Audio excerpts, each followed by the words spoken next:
বেণীমাধব, বেণীমাধব, তোমার বাড়ি যাব।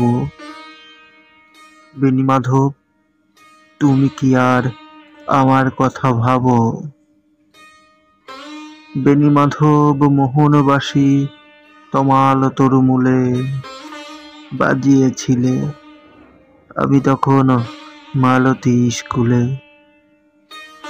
ডেস্কে বসে অঙ্ক করি, ছোট্ট ক্লাস ঘর, বাইরে দিদিমণির পাশে দিদিমণির বর।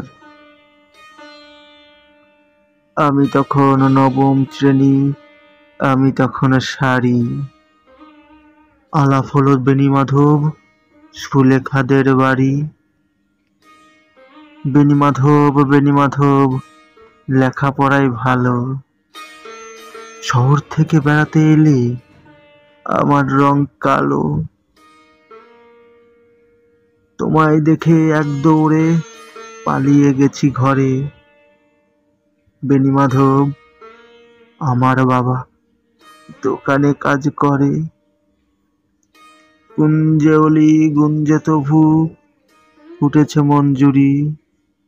সন্ধ্যাবেলা পড়তে বসে অঙ্কে ভুল করি। আমি তখন নবম শ্রেণী, আমি তখন 16। ব্রিজের ধারে বেণীমাধব লুকিয়ে দেখা হলো। বেণীমাধব, বেণীমাধব, এতদিনের পরে সত্যি বলো, সেসব কথা এখনো মনে পড়ে? সেসব কথা বলছো তুমি তোমার প্রেমিকাকে।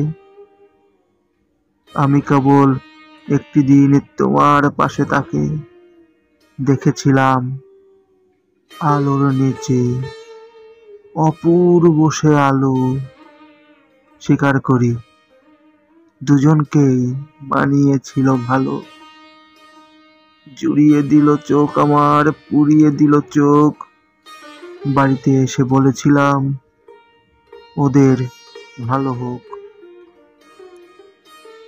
রাতে এখন ঘুমাতে যাই একতলার ঘরে, মেঝের উপর বিছানা পাতা, জ্যোৎস্না এসে পড়ে। আমার পরে যে বোন ছিল চোরা পথের বাঁকে মিলিয়ে গেছে, জানি না আজ কার সঙ্গে থাকে। আজ জুটেছে, কাল কি হবে, কালের ঘরে শনি। আমি এখন এই পাড়ায় সেলাই দিদিমণি। তবু আগুন বেণীমাধব, আগুন জ্বলে কই। কেমন হবে আমি যদি নষ্ট মেয়ে হই?